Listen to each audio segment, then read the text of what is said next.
യേശുവേ സ്തോത്രം, യേശുവേ നന്ദി. ഞങ്ങൾ നോർത്ത് പറവൂരിൽ നിന്നാണ് വരുന്നത്. എൻ്റെ പേര് ജിസ്മി എന്നാണ്. ഇതെൻ്റെ ഹസ്ബൻഡ്. ഞങ്ങൾ മകന് വേണ്ടിയിട്ടാണ് സാക്ഷ്യം പറയുന്നത്. ഇതെൻ്റെ മകൻ ആദം ജെയിംസ്, 10 വയസ്സ്. ഈ കഴിഞ്ഞ 2023 മെയ് മാസത്തിൽ പെട്ടെന്നൊരു പനി വരികയും ഞങ്ങളടുത്തുള്ള ഹോസ്പിറ്റലിൽ കാണിക്കുകയും ചെയ്തു. പക്ഷേ പനി ഒട്ടും തന്നെ കുറയുന്നുണ്ടായിരുന്നില്ല. അവിടെ ഞങ്ങളുടെ അടുത്തുള്ള ഹോസ്പിറ്റലിൽ നിന്ന് ആസ്റ്റർ മെഡിസിറ്റിയിലേക്ക് കൊണ്ടുപോയി. അവിടെ ചെന്നപ്പോൾ MRI ബ്രെയിൻ ചെയ്തു. കൊച്ചിന് മോഗ് ആൻറ്റിബോഡി ഡിസീസാണെന്നും അതുകൊണ്ട് ബ്രെയിൻ 95% സ്വെല്ലിംഗ് ആയിട്ട് കൊച്ച് പാരലൈസ്ഡ് ആയെന്നാണ് MRI റിപ്പോർട്ട് വന്നത്. അപ്പോൾ എന്താ ചെയ്യേണ്ടതെന്ന് അറിയാതെ ഞങ്ങളെല്ലാവരും പ്രാർത്ഥിച്ചിരുന്നു. ഡോക്ടർ പറഞ്ഞത് 5 ദിവസം കഴിയാതെ ഒന്നും പറയാൻ പറ്റില്ലെന്നാണ് പറഞ്ഞത്. മോഗ് ആൻറ്റിബോഡി ഡിസീസ് എന്ന് വെച്ചാൽ നമ്മളെ ആൻറ്റിബോഡി നമ്മളെ പ്രൊട്ടക്റ്റ് ചെയ്യുന്നതിന് പകരം ഇവൻ്റെ ബ്രെയിനെ അറ്റാക്ക് ചെയ്ത് ഇവൻ്റെ ബ്രെയിനെ മുഴുവൻ സ്വെല്ലിംഗ് ആക്കുകയാണ് ചെയ്തത്. അപ്പോൾ ഡോക്ടർ പറഞ്ഞത് ഇനി കൊച്ച് എഴുന്നേറ്റ് നടക്കാനൊക്കെ ഒരു 6 മാസത്തോളം പിടിക്കും. അതുപോലെ തന്നെ സംസാരിക്കാനും പറ്റില്ലായിരുന്നു, ക്ലിയറായിട്ട് സംസാരിക്കാൻ. ഇതിന് വലത് കൈയും വലതുവശം പൂർണ്ണമായിട്ടും തളർന്നു പോയിട്ടുണ്ടായിരുന്നു.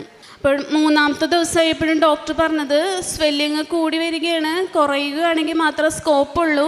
അപ്പോൾ നിങ്ങൾ നന്നായിട്ട് പ്രാർത്ഥിക്കണം, എന്തെങ്കിലും ഒരു മിറാക്കിൾ സംഭവിക്കുക, അല്ലാതെ ഇപ്പം പ്രത്യേകിച്ചൊന്നും പറയാൻ പറ്റില്ലെന്നാണ് ഡോക്ടർ പറഞ്ഞു. അപ്പോൾ വേറെ എവിടെയെങ്കിലും കൊണ്ടുപോകണമെങ്കിൽ കൊണ്ടുപോയിക്കൊള്ളാൻ പറഞ്ഞു. പക്ഷേ ഞങ്ങൾ ഹോസ്റ്റലിൽ തന്നെ കണ്ടിന്യൂ ചെയ്തു. ഡോക്ടർ അങ്ങനെ പറഞ്ഞപ്പോൾ ഹസ്ബൻഡ് അന്ന് തന്നെ ഇവിടെ കൃപാസനത്തിൽ വരികയും പ്രാർത്ഥനയിൽ കൂടുകയും ചെയ്തു. ഇതുവരെയും ഞങ്ങൾ മാതാവിൻ്റെ അടുത്ത് വന്നിട്ടില്ലായിരുന്നു. അങ്ങനെ ഒരു ഹസ്ബൻഡിൻ്റെ കസിൻ കൊണ്ടുവരികയാണ് ചെയ്തത്. ഇവിടെ വന്ന് പ്രാർത്ഥിച്ചതിന് ഡോക്ടർ പറഞ്ഞു കൊച്ചിനെ വെൻറ്റിലേറ്ററിലേക്ക് മാറ്റേണ്ടി വരുമെന്നാണ് പറഞ്ഞത്.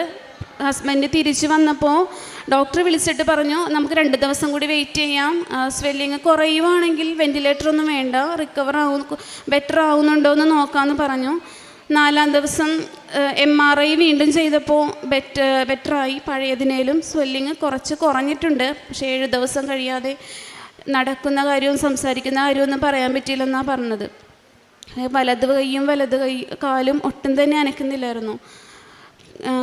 ICUവിൽ കിടന്ന് 10ാമത്തെ ദിവസം കൊച്ച് ഞങ്ങളപ്പോൾ ICUവിൽ വെച്ചിട്ട് മാതാവിൻ്റെ ഉപ്പും അടുത്ത വീട്ടിലൊരു ആൻറ്റി ഉടമ്പടി തൈലം തന്നിട്ട് പറഞ്ഞു കൊച്ചിൻ്റെ തലയിൽ മുഖത്തൊക്കെ പുരട്ടി പ്രാർത്ഥിക്കാൻ പറഞ്ഞു. ഞങ്ങളങ്ങനെ ഉടമ്പടി തൈലവും ഉപ്പും പ്രാർത്ഥിച്ചുകൊണ്ടിരുന്നു. മൊബൈലിൽ നിന്ന് മാതാവിൻ്റെ രൂപം പ്രിൻ്റ് എടുത്തിട്ട് ICU ബെഡിൽ 3 വശവും വെച്ച് കണ്ടിന്യൂസ് ആയിട്ട് പ്രാർത്ഥിച്ചുകൊണ്ടിരുന്നു. 7ാമത്തെ ദിവസം കൊച്ച് കയ്യും കാലൊക്കെ അനക്കാൻ തുടങ്ങി. വാർഡിലേക്ക് മാറ്റി. അവിടെ നിന്ന് 14ാമത്തെ ദിവസം ഞങ്ങൾ ഡിസ്ചാർജ് ചെയ്ത് വീട്ടിൽ വന്നു. അപ്പോഴും കൊച്ച് നടക്കുന്നുണ്ടെങ്കിലും കൈയൊന്നും അനക്കില്ല, വലതുകാല് വലിച്ചാണ് നടന്നുകൊണ്ടിരുന്നത്. സംസാരമൊന്നും ക്ലിയർ അല്ലായിരുന്നു. ഡിസ്ചാർജ് ചെയ്ത് വന്നതിൻ്റെ 3ാം ദിവസം രാത്രി കൊച്ചിന് കിടക്കുന്നതിന് മുമ്പ് മാതാവിൻ്റെ കഥയൊക്കെ ഞങ്ങൾ പറഞ്ഞു കൊടുക്കുമായിരുന്നു. കൃപാസന മാതാവിൻ്റെ ഫോട്ടോ വെച്ച് പ്രാർത്ഥിച്ചിട്ടാണ് എന്നും കൊച്ചിന് ഉറക്കാൻ കിടത്തിരുന്നത്. അന്ന് രാത്രിയിൽ ജനലയുടെ അടുത്ത് കൊച്ച് ഭയങ്കരമായൊരു പ്രകാശം കണ്ടിട്ട് കരഞ്ഞിട്ട് ഞങ്ങളുടെ അടുത്ത് വന്ന് പറഞ്ഞു പ്രകാശം കണ്ടു, മാതാവിനെ കണ്ടെന്ന് പറഞ്ഞു. അന്ന് പ്രത്യേകിച്ചൊന്നും സംഭവിച്ചില്ല. മോൻ കിടന്നുറങ്ങി. രാവിലെ ആയപ്പോൾ പഴയ സമയത്ത് എങ്ങനെയാണോ നടന്നിരുന്നത്, അസുഖം വരുന്നതിന് മുമ്പ് എങ്ങനെയാണോ നടന്നിരുന്നത് അതുപോലെ 2 കൈയും പൊക്കി ഗുഡ് മോർണിംഗ് എല്ലാം പറഞ്ഞു സംസാരിക്കാനും സൈക്കിൾ ചവിട്ടിക്കോട്ടെ എന്ന് പറഞ്ഞാൽ അന്ന് തന്നെ ഭയങ്കര സൈക്ലിങ്ങിന് താല്പര്യമുള്ള ആളാണ്. അപ്പോൾ രാവിലെ തന്നെ സൈക്കിൾ ഔട്ടാനുള്ള ഇത് കാണിക്കുകയും കാലൊക്കെ നോർമലായിട്ട് നടക്കുകയും ചെയ്തു. ഇതുവരെയും പിന്നെ ഒരു കുഴപ്പമുണ്ടായിട്ടില്ല. പിന്നെ സംസാരം അതുപോലെ തന്നെ നന്നായിട്ട് സംസാരിക്കാനും എല്ലാം പറ്റി. അതിനെ തുടർന്ന് 4ാമത്തെ ദിവസം തന്നെ ഹസ്ബൻഡ് ഇവിടെ വന്ന് ഉടമ്പടി എടുക്കുകയും ചെയ്തു. ഇത്രയും വലിയ അനുഗ്രഹം ഞങ്ങൾക്ക് തന്ന മാതാവിന് നന്ദി പറയുന്നു. അതുപോലെ തന്നെ ICU കിടന്ന സമയത്ത് കയ്യിലൊരു ചെറിയ ബ്ലിസ്റ്റർ പോലെ ഉണ്ടായിരുന്നു. കാനുലൈസേഷൻ്റെ സമയത്ത് സംഭവിച്ചതാണ്. ഇമ്മ്യൂണോസപ്രസൻ്റ് കൊടുക്കുന്നത് കൊണ്ട് ആ മുറിവ് ഉണങ്ങുന്നുണ്ടായിരുന്നില്ല. അപ്പോൾ ഡോക്ടർ പറഞ്ഞു ഇമ്മ്യൂണോസപ്രസൻ്റെ സൈഡ് ഇഫക്റ്റ് ആയിട്ട് സ്കിൻ ക്യാൻസർ പോലുള്ള അസുഖങ്ങൾ വരാൻ സാധ്യതയുണ്ടെന്ന് പറഞ്ഞിട്ട് സ്കിൻ ബയോപ്സി വിട്ടു. മുറിവ് 3 മാസമായിട്ട് ഉണങ്ങുന്നുണ്ടായിരുന്നില്ല. അപ്പോൾ ഇവിടെ അച്ഛനെ കണ്ട് പ്രാർത്ഥിച്ചപ്പോൾ അതിൻ്റെ റിസൾട്ടും നെഗറ്റീവായിട്ട് തന്ന അമ്മ ഞങ്ങളെ അനുഗ്രഹിച്ചു. വിശുദ്ധ ഗ്രന്ഥത്തിൽ ബാറൂക്കിൻ്റെ പുസ്തകം 6-ാം അധ്യായം 7-ാം തിരുവചനത്തിലെ ഇപ്രകാരം അരുളി ചെയ്യുന്നു, എൻ്റെ ദൂതൻ നിങ്ങളുടെ കൂടെയുണ്ട്, അവൻ നിങ്ങളുടെ ജീവൻ കാത്തു സൂക്ഷിക്കുന്നു. തങ്ങളുടെ കുഞ്ഞിന് എന്തായിരുന്നു അസുഖമെന്നും പനി ബാധിച്ച് മോഗ് ആൻറ്റിബോഡി പോസിറ്റീവായി പിന്നീട് അത് ബ്രെയിനെയാണ് ബാധിക്കുക. അങ്ങനെ എന്ത് മാത്രം കോംപ്ലിക്കേഷനായിരുന്നു, ICUവിലായിരുന്നു കുട്ടി. വീണ്ടും വെൻറ്റിലേറ്ററിലേക്ക് മാറ്റണം എന്ന് പറഞ്ഞ സമയത്താണ് ഇവിടെ വന്ന് ഹസ്ബൻഡ് വന്ന് പ്രാർത്ഥിക്കുന്നു എന്ന് മാത്രമാണ് പറഞ്ഞത്. അതായത് ഇവിടെ വന്നു, അമ്മയെ കാണാൻ വന്നു. അമ്മ അത് നോട്ട് ചെയ്തു.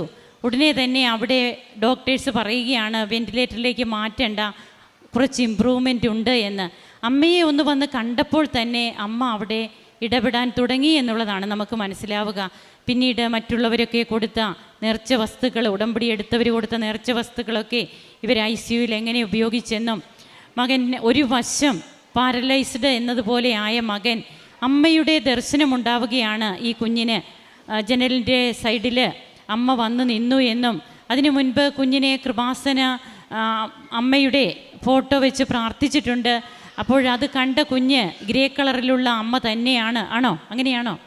അങ്ങനെ വന്നു അമ്മ അവിടെ വന്ന് നിന്നു എന്ന് കുഞ്ഞ് പറയുകയും, പിറ്റേ ദിവസം തന്നെ അപ്പോൾ സംസാരത്തിനൊക്കെ ബുദ്ധിമുട്ടുണ്ടായിരുന്നു.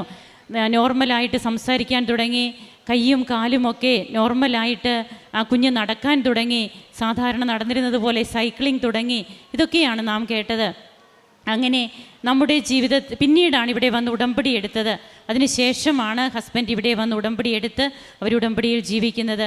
നമ്മുടെ മുൻപിൽ ജീവിക്കുന്ന സാക്ഷ്യങ്ങൾ ഓരോ ദിവസവും അമ്മ കൊണ്ടുവരികയാണ്. നാം എങ്ങും തേടിപ്പോകേണ്ട, അമ്മ പ്രത്യക്ഷപ്പെട്ട ആൾത്താരെയാണിത്. ഇവിടെ വന്ന് നാം കണ്ണുനീരോടെ പ്രാർത്ഥിക്കുമ്പോൾ അത് അമ്മ നമുക്ക് കൃപയാക്കി തരും. നമുക്ക് കരങ്ങളടിച്ച് ഈശോയ്ക്കും അമ്മയ്ക്കും നന്ദി പറയാം, ദൈവത്തെ ആരാധിക്കാം, മഹത്വപ്പെടുത്താം.